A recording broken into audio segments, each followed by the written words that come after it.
दीवाना बनाए रे गोरी, दीवाना बनाए रे। दीवाना बनाए रे गोरी, दीवाना बनाए रे। पहली नजरिया मोहनी सूरतिया, पहली नजरिया मोहनी सूरतिया, मन लालू भाई रे। दीवाना बनाए रे गोरी, दीवाना बनाए रे। दीवाना बनाए रे गोरी, दीवाना बनाए रे।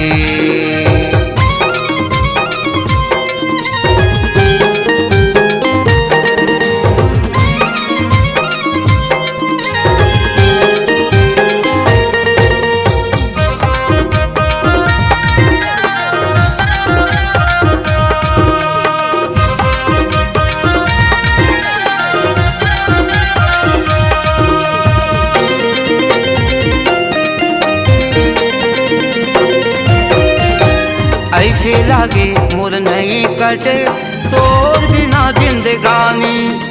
मैं बन जाते तोर राजा, बन जाते तै मोर रानी।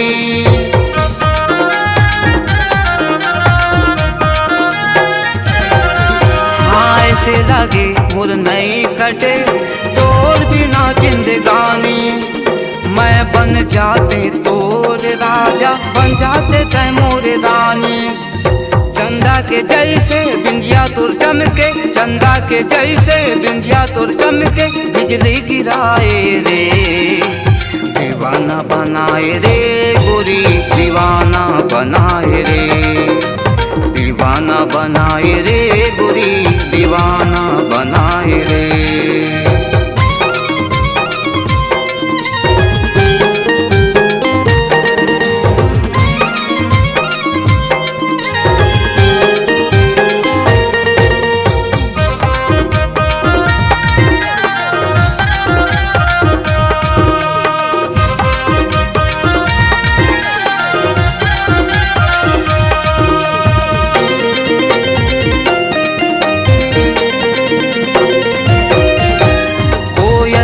सही मीठी बोली हिरनी के जैसे चाल है।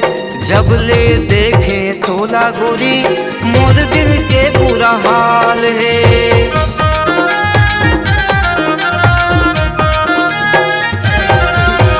कोयलिया सही मीठी बोली हिरनी के जैसे चाल है। जब ले देखे तोला गोरी, मोर दिल के बुरा हाल है। ऐसे लागे जैसे नैनाल गोरी, ऐसे लागे जैसे नैनाल गोरी, वाहन चलाए रे। दीवाना बनाए रे गोरी, दीवाना बनाए रे। दीवाना बनाए रे गोरी, दीवाना बनाए रे।